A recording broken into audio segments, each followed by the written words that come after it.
ज्योतिष के सभी दर्शकों को नमस्कार। जय श्री कृष्णा। प्रणाम।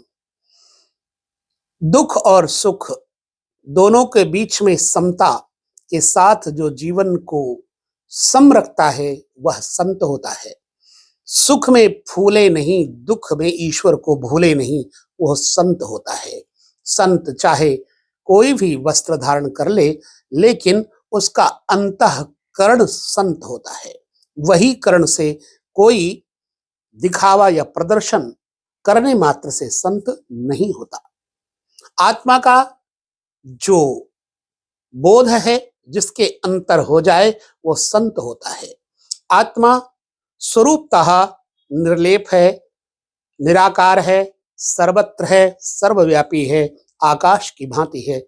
ठीक उसी भांति से आत्मा का स्वभाव आनंद है, दुख नहीं है। दुख और चिंता तो हमने मन के कारण अपने आप में बसा लिए हैं।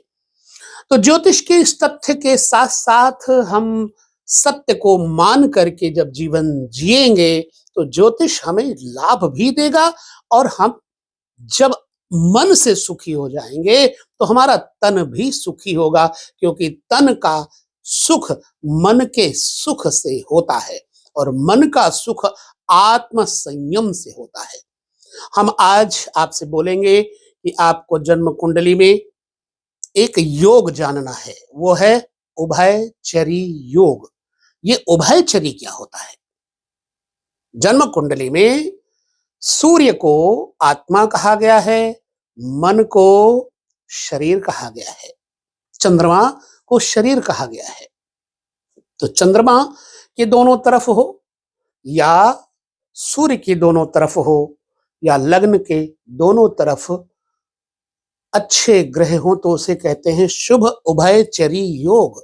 हम आपको एक कुंडली भी देंगे, और ये कुंडली जो है ये बड़ी ही विशिष्ट कुंडली है, सर सीपीसी की है, जो कि महान नीतिज्ञ, कई राज्यों के मंत्री भी थे। और सूर्य की दोनों ओर यहाँ शुभ ग्रह बुध और शुक्र स्थित है और शुभ उभयचरी योग बना रहा है। जब आपकी जन्म कुंडली में इस तरह का योग बनता होगा तो आपको क्या फायदा होगा?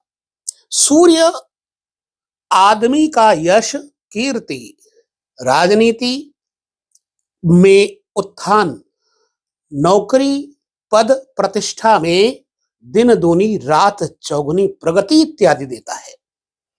परंतु जब सूर्य के दोनों ओर शुभ ग्रह बैठे होंगे तो इसे उभयचरी योग कहते हैं। इसी प्रकार जन्म कुंडली में जब जन्मांक चक्र के अंतर्गत लग्न के दोनों तरफ शुभ ग्रह बैठे होंगे तो शुभ उभयचरी योग बनता होगा।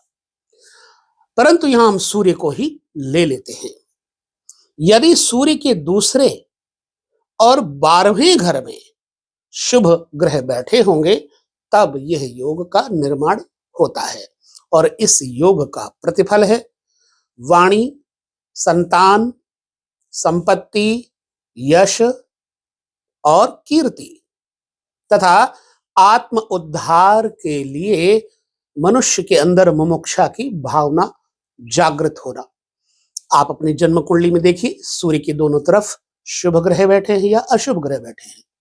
दूसरी बात, चंद्र कुंडली देखिए, दोनों तरफ शुभ ग्रह बैठे हैं या अशुभ ग्रह बैठे हैं। फिर आपको मतलब सूर्य, लग्न और चंद्र तीनों को देख करके आपको देखना है कि क्या आपकी जन्म कुंडली में ऐसा योग है। यदि अशुभ ग्रह बैठे होंगे सूर्य की दोनों तरफ तो पाप वृत्ति, क्रोध, स्वभाव में उद्विग्नता, व्यर्थ का व्यय और चारित्रिक दोष और अनावश्यक मनुष्य के अंदर जो व्यभिचार इत्यादि के दोष आ जाने स्वाभाविक होते हैं। एक तो हो गया यह उभयचरी योग का परिणाम। अब हम दूसरे योग के बारे में आपको बताएंगे। दूसरा योग है ऋण योग। ऋण योग कब और कैसे बनता है उसके लिए भी आपको समझना होगा छठे घर से। उसके लिए भी हम आपको एक कुंडली प्रस्तुत कर रहे हैं। छठा स्थान होता है जन्म कुंडली में, वह रोग, शत्रु और ऋण का होता है। जब छठे से छठा यानी 11वां घर भी छठे की भांति ही प्रतिफल देने लगे और छठे से छठा और छठे का स्वामी 11वें स्थान पर बैठ करके द्वितीय भाव के स्वामी को देखे या युति करे तो जातक के जीवन में ऋण योग हो जाता है। जैसे छठे स्थान के स्वामी इस कुंडली में छठे से छठे भाव के स्वामी का संबंध बना रहे हैं। छठा घर रोग, ऋण, रिपु है। भावात भावम के अनुसार एकादश भाव भी ऋण स्थान हो जाता है। इसलिए षष्ठेश तथा एकादशेश के धन अथवा धनेश से संबंध द्वारा ऋणी योग होना युक्ति युक्त होता है चार्ट के अनुसार। इस कुंडली का उदाहरण देखिए, ऋणग्रस्त व्यक्ति की कुंडली है ये। मंगल न केवल छठे स्थान का स्वामी है बल्कि छठे से छठे अर्थात 11वें का भी स्वामी है। अतः मंगल ऋण का पक्का प्रतिनिधि हो गया। समझ गए? आप देखिए, मंगल की पूर्ण दृष्टि ना केवल धन स्थान पर ही है बल्कि धन स्थान के स्वामी चंद्रमा पर भी है। इसलिए यह पूर्ण ऋण रोग बन जाता है। इस योग को भी आपने अपनी कुंडली में या किसी की कुंडली में दिखाई पड़ने पर क्या करना चाहिए, उसको ऋण के संबंध के उपाय, उससे मुक्ति के उपाय देखने चाहिए। अब जब किसी का ऋण, रोग और शत्रु का मालिक स्थिति को खराब कर रहा हो तो ऐसे में जातक को मंगल चंडी का उपाय करना चाहिए। मंगलवार के दिन बतासे या पुए या फिर लड्डू अपने इर्द गिर्द के लोगों को, बच्चों को, 12 वर्ष तक के बच्चों को विशेष रूप से बांटना चाहिए। फिर सिंदूर, शहद, नोट कर लीजिए, सिंदूर, शहद किसी तांबे के पात्र में जल लेकर डालिए और सिंदूर शहद लेकर जाएं और मंगल मंत्र ओम क्राम क्रीम क्रौम सह भौमाय नमः 108 बार जप कर मंगलवार के दिन पीपल के वृक्ष को स्नान कराएं।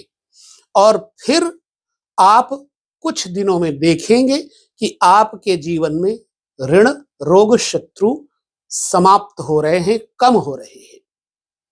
फिर मंगलवार के दिन चमेली के तेल का दीपक जलाएं और 108 बार वहां मंदिर में बैठकर हनुमान जी के मंदिर में यही पाठ करें अथवा 100 बार हनुमान चालीसा का पाठ करें। लिखा है हनुमान चालीसा में, जो 7 बार पाठ कर कोई छूटहि बंध महा सुख होई। फिर कनकधारा मंत्र का, कनकधारा स्तोत्र का पाठ प्रत्येक शुक्रवार या प्रतिदिन अथवा सिर्फ मंगलवार भी करने से आपके जीवन में ऋण, रोग, शत्रु शांत होंगे और आपके घर में धन, संपत्ति, समृद्धि आएगी। तो आपने ये योग देखा। यदि ऐसा बनता है तो आप किसी को दुख से मुक्त करने का ये उपाय बता सकते हैं। अकाट्य उपाय है। तो लेते हैं विदा। नमस्कार, जय श्री कृष्ण, प्रणाम।